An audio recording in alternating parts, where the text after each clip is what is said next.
Queridos amigos, estamos iniciando o programa pela TV A Caminho da Luz, que é o programa Estudando as Obras de André Luiz. Nós estamos no 9º programa, estudando o capítulo 13º sobre a reencarnação. É um capítulo instigante, é um capítulo maravilhoso, é um capítulo que fala sobre Segismundo. E você lembra que no programa passado nós vimos lá a questão dos cromossomos, dos genes, como que é a reencarnação programada. Relembrando que uma reencarnação programada não é uma reencarnação de missionário, mas é aquela que a pessoa tem condições de participar na sua formação, no seu projeto. Nós vamos dar continuidade para ver toda aquela explicação sobre Segismundo, dada pelo grande orientador Alexandre ao nosso querido André Luiz. Tudo bem com você, André Luiz? Tudo bem, querido Sérgio, cumprimentamos e saudamos o nosso ouvinte, o nosso telespectador, rogando a Deus que nos abençoe em mais esta oportunidade. André, você vai dar continuidade agora. Nós paramos no último programa falando um pouquinho da questão dos 7 anos, que a ciência hoje aceita isso que André Luiz traz para nós em 1945. Vamos dar continuidade para a gente ver a importância do trabalho dos espíritos perante uma criança, porque nós percebemos também que Herculano vai ficar ao lado de Segismundo por 7 anos. Vamos acompanhar então, André? Dando continuidade na leitura. Em virtude das anteriores explicações do orientador, relativamente à importância da assistência de Herculano a Segismundo reencarnado, até os 7 anos, procurei obter do instrutor alguma elucidação a respeito. Pedi desculpas a Alexandre, todavia, não me pude furtar a delicada inquirição.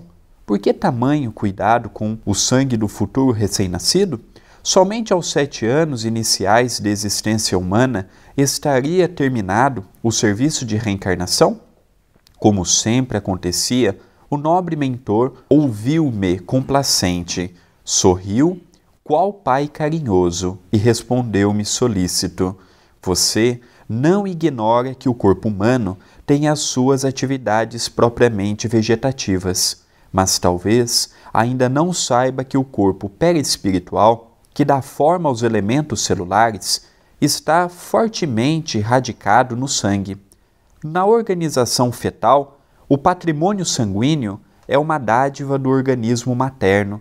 Logo após o renascimento, inicia-se o período de assimilação diferente das energias orgânicas, em que o eu, reencarnado, ensaia a consolidação de suas novas experiências e somente aos 7 anos de vida comum começa a presidir, por si mesmo, ao processo de formação do sangue, elemento básico de equilíbrio ao corpo perispíritico ou forma pré-existente, no novo serviço iniciado. O sangue, portanto, é como se for o fluido divino que nos fixa as atividades no campo material e, em seu fluxo e refluxo incessantes, na organização fisiológica. Nos fornece o símbolo do eterno movimento das forças sublimes da criação infinita. Quando a sua circulação deixa de ser livre, surge o desequilíbrio ou enfermidade. E se surgem obstáculos que impedem o seu movimento, de maneira absoluta, então sobrevém a extinção do tônus vital no campo físico, ao qual se segue a morte com retirada imediata da alma. Interessante, André, que eu acho que pouco temos que comentar, porque é algo que tão sublime que a ciência agora que está realmente comprovando tudo isso. Quando ele fala para nós que os elementos celulares estão fortemente radicados no sangue, e depois ele faz uma colocação, não é, da biologia, mostrando que é através do sangue que há a formação das nossas questões perispirituais, nós ficamos assim até sem compreender de uma profundidade muito grande, porque a ciência ainda há de avançar muito nessa área. Isso aqui é uma grande descoberta para a ciência. Nós ficamos aqui imaginando em 1945, quando Chico publica esse livro, até mesmo nos meios acadêmicos da área da medicina, realmente não havia uma compreensão sobre essas questões, até mesmo pelas limitações dos equipamentos que havia em 1945, nós estamos falando em algo em torno de 70 anos. Não é? Então, hoje a medicina já avançou muito, mas ainda somos sabedores que ainda precisamos avançar muito. Mas imaginemos nós, em 1945, as limitações da área médica, né? Sem equipamento, sem condições de análise. Hoje não, hoje nós já temos condições de fazer, talvez de pegar essa obra de André Luiz, que eu tenho a certeza, pelos estudos que nós estamos fazendo, já é um livro que está sendo estudado nas universidades. Então, exatamente para tentar recompor isso na área científica. Então, nós estamos vendo hoje, André, muitas teses de doutorado, de mestrado, em cima dessa obra de André Luiz. Isso mostra claramente que André Luiz contribuiu e muito para a nossa área médica. E é importante nós mencionarmos que a descrição que Alexandre nos dá é referente ao mundo de provas e expiações. A infância não vai ser do modo que ele descreve a vida toda. O corpo humano e o corpo perispiritual está evoluindo. No mundo de regeneração, já será anos a menos do que esses 7 anos que é hoje. É importante nós mencionarmos que no livro Cartas de uma Morta, Maria João de Deus, a mãe de Chico Xavier, fala que aos 5 anos de idade, os saturninos, os companheiros que residem em Saturno, já têm plena noção do que vão fazer naquela existência, da comunicabilidade com os espíritos. A infância para nós na Terra é uma verdadeira tortura para muitos espíritos encarnados. Dando continuidade, fortemente impressionado com a revelação do respeitável amigo, observei, como é grande a responsabilidade do homem em frente ao corpo material. Diz bem, acrescentou o orientador, ao se referir com semelhante admiração a esse soberano dever da criatura reencarnada, sem atender às pesadas responsabilidades que lhe competem na preservação do vaso físico. Homem algum poderá realizar o progresso espiritual. O espírito renasce na carne para a produção de valores divinos em sua natureza, mas como atender a semelhante imperativo, destruindo a máquina orgânica, base fundamental do serviço a fazer? Ainda agora, referia-se você à lei de herança. O corpo terreno é também um patrimônio herdado há milênios e que a humanidade vem aperfeiçoando através dos séculos. O plasma, sublime construção efetuada ao influxo divino, com água do mar, nas épocas primitivas, é o fundamento primordial das organizações fisiológicas. Voltando à crosta, temos de aproveitar-lhe a herança mais ou menos evolvida no corpo humano. É interessante, André, só fazer um comentário que julgamos ser importante, não é? Veja como a reencarnação é algo abençoado. Segismundo não era um espírito que vinha com uma nobre tarefa no campo do bem, vinha numa condição comum para tentar se reconciliar com o pai, que havia matado na vida anterior, e com a mãe, devido a um triângulo amoroso que houve entre os três.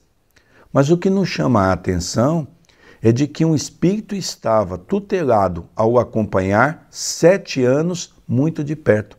Por isso que a gente vê nos comentários populares as pessoas dizem: a criança tem uma proteção especial.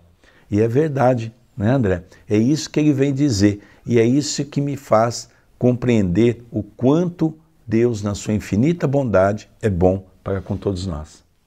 Dando continuidade na leitura. A essa altura das elucidações surpreendentes para mim, Alexandre, depois de ligeiro intervalo, continuou. Por isso mesmo, não desconhece você que, enquanto nos movimentamos na esfera da carne, somos criaturas marinhas, respirando em terra firme. No processo vulgar de alimentação, não podemos prescindir do sal. Nosso mecanismo fisiológico, a rigor, se constitui de 60% de água salgada, cuja composição é quase idêntica à do mar, constante dos sais de sódio, de cálcio, de potássio. Encontra-se na esfera de atividade fisiológica do homem reencarnado o sabor do sal no sangue, no suor, nas lágrimas, nas secreções. Os corpúsculos aclimatados nos mares, mais quentes, viveriam à vontade no líquido orgânico. Há verdadeiras surpresas de comparação analógica que poderíamos efetuar neste sentido. Eu tenho certeza, André, que a grande maioria do nosso telespectador, e para nós também, quando lemos esse livro a primeira vez, há muitos anos atrás, foi uma grande surpresa de saber que o nosso corpo é constituído de 60% de água salgada, como água do mar. Interessante a criação divina, não é? Nós estamos começando a perceber algo que até então nós desconhecíamos por inteiro, essa revelação, não é? Que o nosso corpo, então as nossas lágrimas, como ele cita, o nosso próprio sangue, não é?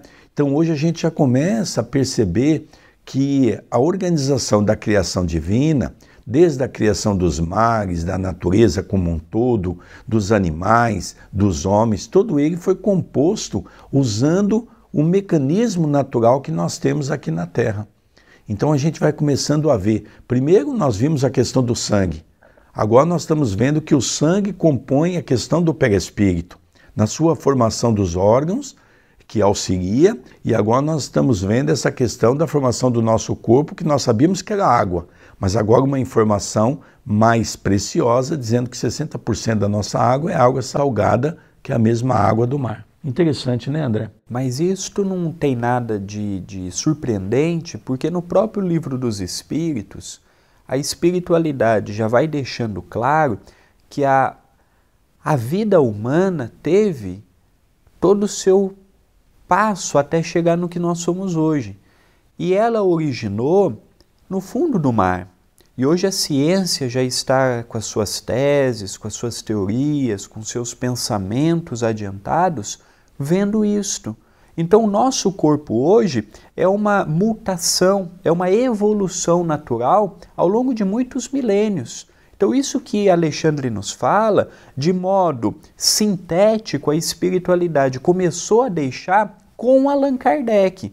Aí sim entra a parte surpreendente que o nosso querido Sérgio disse, é que Alexandre deixa escancarado, coisa que na época de Kardec ele não pôde, não porque ele não sabia, não porque ele não tinha compreensão, mas porque a época não comportava tantas informações quanto Alexandre é portador. Vamos dar continuidade. Não soube o que responder, em vista das definições ouvidas, e ante o meu silêncio, foi o próprio Alexandre que continuou, depois de significativa parada.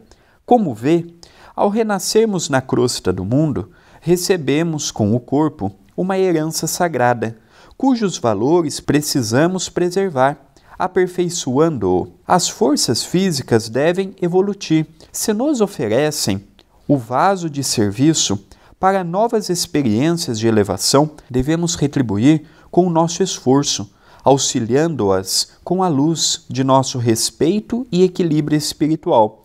No campo de trabalho e de educação orgânica, o homem do futuro compreenderá que as suas células não representam apenas segmentos de carne, mas companheiras de evolução, credoras de seu reconhecimento e auxílio efetivo.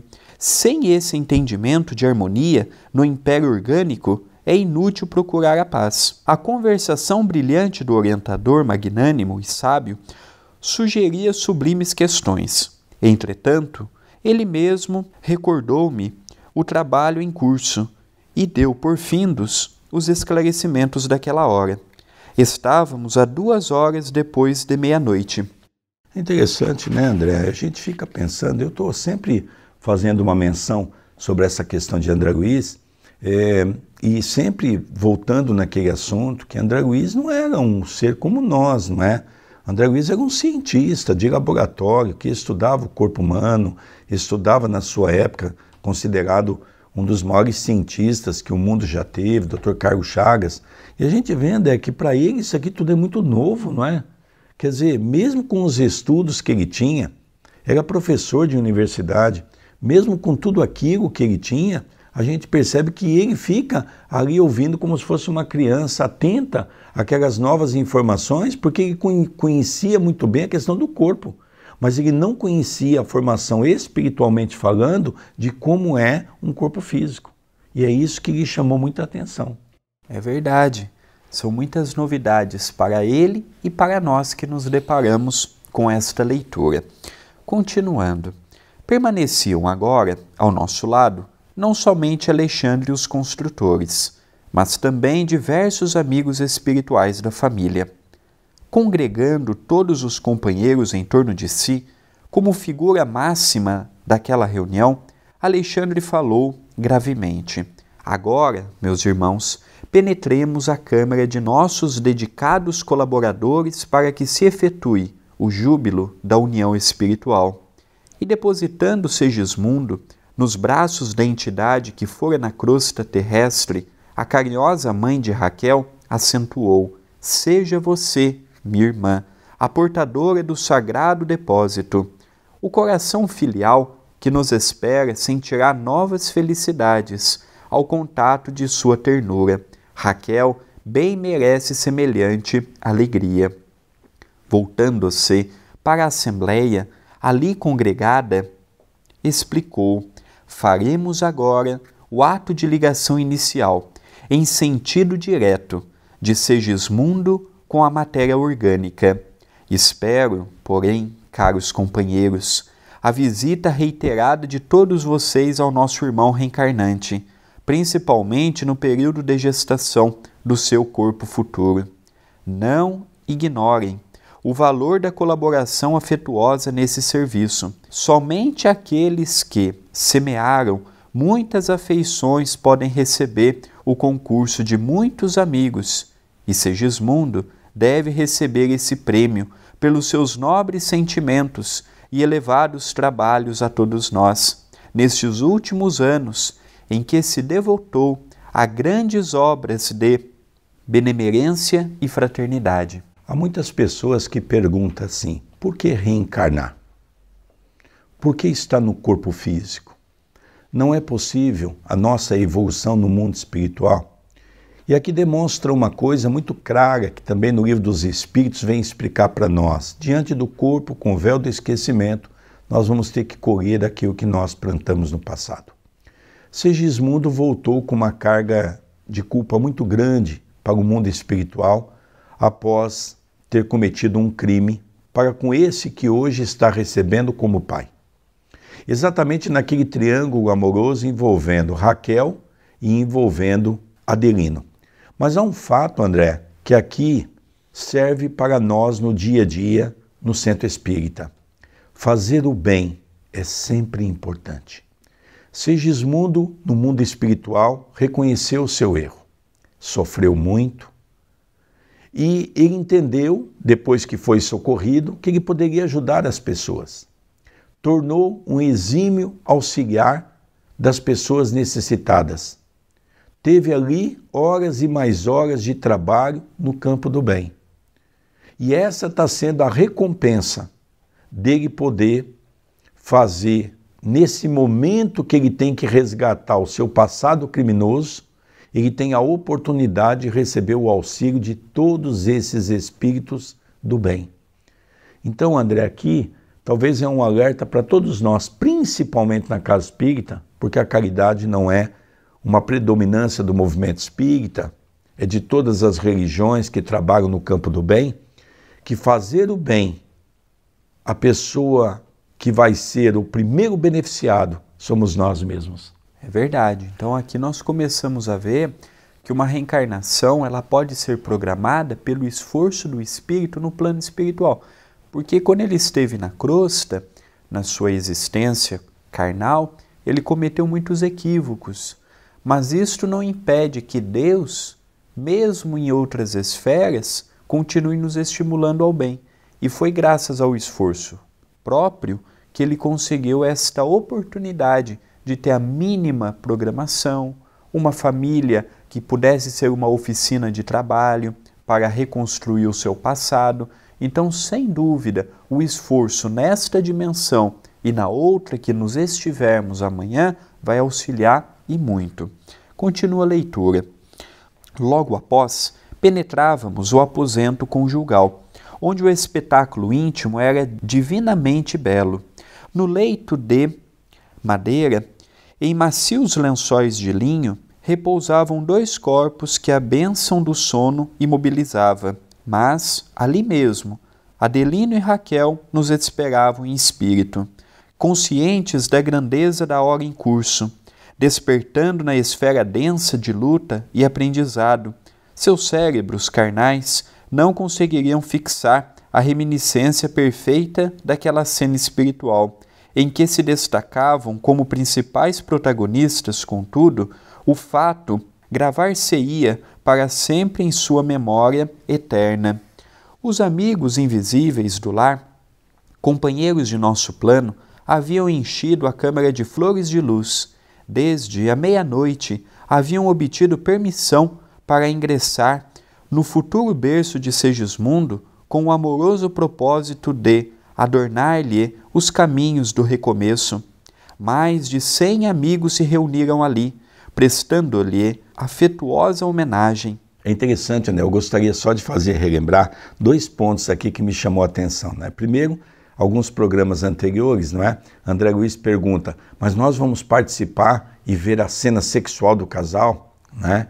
E Alexandre explicou, não, eles vão ter a intimidade deles e depois, numa certa hora, eles vão adormecer. E agora nós estamos vendo que eles adormeceram, o espírito saiu do corpo, estavam todos reunidos para que pudesse haver a ligação do cordão umbilical, ligando o feto que estava sendo trabalhado no ventre daquela mãe, ligando ao umbigo de Segismundo, que está fora do corpo. Nós já explicamos isso também, que no livro dos Espíritos, não é? O espírito reencarnante não fica dentro do corpo da mãe, ele fica ao lado e ele só toma a forma do corpo quando há o momento do nascimento e o grito, o choro, é o momento que ele se expressa a vinda na Terra.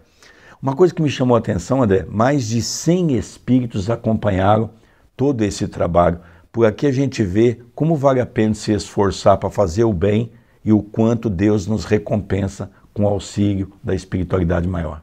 Sem dúvida, o esforço premia aquele que se dedica, se esforça e se devota à causa do bem. Continuando a leitura, Alexandre caminhou à nossa frente, cumprimentando carinhosamente o casal, temporariamente desligado dos veículos físicos. Em seguida, com a melhor harmonia, os presentes passaram as saudações, enchendo de conforto celeste o coração dos cônjuges esperançosos. O quadro era lindo e comovedor. 2 entidades ao meu lado comentavam fraternalmente: é sempre penoso voltar à carne, depois de havermos conhecido as regiões de luz divina. Entretanto, é tão sagrado o amor cristão que, mesmo em tal circunstância, sublime é a felicidade daqueles que o praticam. Sim, respondeu a outra, Segismundo tem lutado muito pela redenção, e nessa luta vem sendo um servo devotado de todos nós, bem merece as alegrias desta hora. A esse tempo, observei que a entidade convidada a guardar o reencarnante se mantinha a pequena distância de Raquel, entre os espíritos construtores. Refletia sobre esse fato, quando alguém me tocou levemente, despertando-me a atenção. Era Alexandre, que sorria paternalmente, elucidando-me: deixemos os nossos amigos, por alguns minutos, ao suave contentamento das expansões afetivas. Iniciaremos o trabalho no momento oportuno. Que coisa linda, não é? A gente vai, parece que entrando, é como um filme, não é? A gente vai penetrando nessa história e a gente vai também nos envolvendo emocionalmente, não é? Há muitas pessoas que perguntam: Sérgio, mas Segismundo não estava prostrado numa cama, não estava depressivo. Ele ficou dessa maneira por causa da reencarnação. Ele achou que ele estava preparado. Mas a grande preocupação de Segismundo era falhar. E essa conversa que esses amigos têm, aquele que conhece a luz no mundo espiritual, como é difícil reencarnar, isso é de uma importância muito grande, né, André Luiz? Com certeza. a consciência de falhar, a consciência de não botar tudo a perder. Estarmos aqui, nós que somos espíritas, temos que ter muita preocupação, muita cautela. Não é tudo que queremos que podemos ter. Temos que tomar cuidado com o que sonhamos, com o que desejamos, com o que almejamos, porque dependendo do que escolhemos, pode complicar e muito o nosso retorno à pátria espiritual. André, vamos ler mais um pouquinho para a gente ir encerrando mais esse programa, porque eu acho que vale a pena agora uma elucidação muito bonita de Alexandre, vale a pena para as nossas reflexões. Dando continuidade, perplexo, diante dos fatos novos para mim, eu não acomodara o raciocínio em face dos múltiplos problemas daquela noite.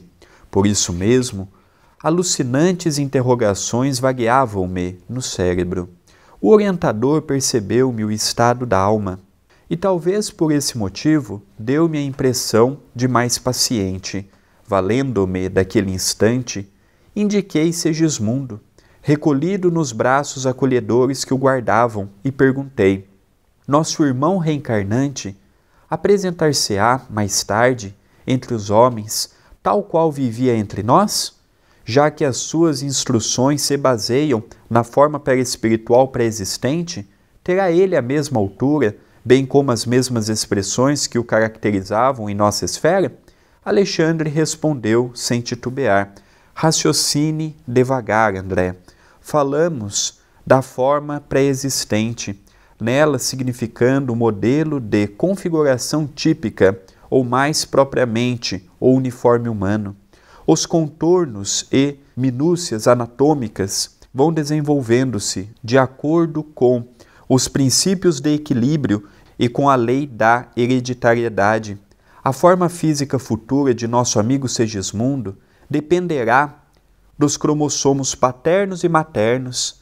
Adicione, porém, a esse fator primordial a influência dos moldes mentais de Raquel, a atuação do próprio interessado, o concurso dos espíritos construtores, que agirão como funcionários da natureza divina, invisíveis ao olhar terrestre, o auxílio afetuoso das entidades amigas que visitarão constantemente o reencarnante nos meses de formação do novo corpo, e poderá fazer uma ideia do que vem a ser o templo físico que ele possuirá por algum tempo como dádiva da superior autoridade de Deus, a fim de que se valha da bendita oportunidade de redenção do passado e iluminação para o futuro, no tempo e no espaço. Alguns fisiologistas da crosta concordam em asseverar que a vida humana é uma resultante de conflitos biológicos, esquecidos de que, muitas vezes, o conflito aparece das forças orgânicas, não é senão a prática avançada da lei de cooperação espiritual. Coisa interessante, né, André? Que coisa bonita, porque o corpo, a sua formação física não é a formação física do mundo espiritual, planejada no mundo espiritual. A forma física, e é por isso que às vezes nós temos traços do pai, traços da mãe, então nós vamos usar o biotipo dos pais, que vão então formar aquilo que seria o nosso corpo físico. O que se prepara no mundo espiritual é o perispírito. O perispírito é esse veículo que vai absorver um corpo físico. E esse corpo físico, ele é demandado pelas características do cromossomo, dos genes, emitido pelo pai e pela mãe. Olha que máquina magnífica que Deus criou, que é a vida. A preocupação da hereditariedade é muito bem tratado no livro Nosso Lar, que era uma das 3 preocupações de Dona Laura. Ter um bom pai e uma boa mãe, não no quesito moral e nem no quesito intelectual, mas no quesito físico também. Todos nós somos constituídos por iguais. Temos aparentemente os mesmos órgãos, a mesma vitalidade, diferenciando a cor da pele, a altura, mas só que a hereditariedade ela é primordial para que possamos desenvolver determinadas atividades. Então, às vezes, nós não temos ainda este realce, apesar de entrar muito a lei da necessidade, a lei kármica, a lei da afinidade, a hereditariedade também tem um papel primordial na formação deste novo corpo. E daremos continuidade nos próximos programas a respeito de todo este contexto que nós estamos vendo. Então, o perispírito que Segismundo tinha, que era a feição da sua última existência, ele vai deixar de parecer com o que era e vai parecer com o novo corpo físico que ele assume. Muito tendo a parte da Raquel, tendo a parte do Adelino e tendo também a parte que foi construído para ele no plano espiritual, já que André Luiz e Alexandre tiveram acesso ao molde do novo corpo que ele terá aqui na Terra. É interessante, não é? A gente vai começando a formar gradativamente uma ideia sobre o nosso corpo, e é por isso que eu queria dizer, você que nesse momento está passando pelas dificuldades, antes de reclamar da vida, antes de seguirmos o caminho das desavenças, das brigas, das revoltas, vamos tentar compreender o quanto é lindo a formação de um corpo, o quanto Deus envolveu pessoas para fazer com que você estivesse ligado ao seu corpo. Veja que oportunidade abençoada nós estamos tendo. Não é justo, com todo esse conhecimento que estamos tendo hoje, desperdiçar essa oportunidade abençoada. É lógico que eu não estou dizendo que nós vamos nos tornar um santo do dia para a noite. Mas o capítulo 15º do Evangelho segundo o Espiritismo, fora da caridade não há salvação, é exatamente o que simplifica o capítulo que nós estudamos hoje. É a caridade em ação que nos faz remover as montanhas das imperfeições que há em nosso coração. Nós temos 2 convites, queridos amigos, neste 1 minuto de programa. O primeiro, entre em contato conosco pelo WhatsApp 19 997 78 2794. Relembramos que a TV A Caminho da Luz é um departamento do Centro Espírita Perdão, Amor e Caridade. Além de ser uma TV web, também funciona como uma editora. Entre na loja virtual e adquira um livro que nós temos lá. Se você se afiniza com a maneira que expomos, na maneira que interpretamos, na maneira que colocamos um assunto, até o presente momento já temos 4 livros publicados, em que doamos os direitos para o centro e para a TV. Então entre loja-acaminhodaluz.com.br e nos ajude a continuar com este projeto de levarmos luz e esperança a tantas pessoas. Queridos amigos, que alegria, nós vamos encerrando o programa Estudando as Obras de André Luiz, pela nossa querida TV A Caminho da Luz, e nós ainda teremos mais 2 programas para encerrar esse capítulo maravilhoso, que é o capítulo 13º sobre a reencarnação. Um beijo no seu coração e até o próximo programa. Um beijo no seu coração e até a próxima oportunidade.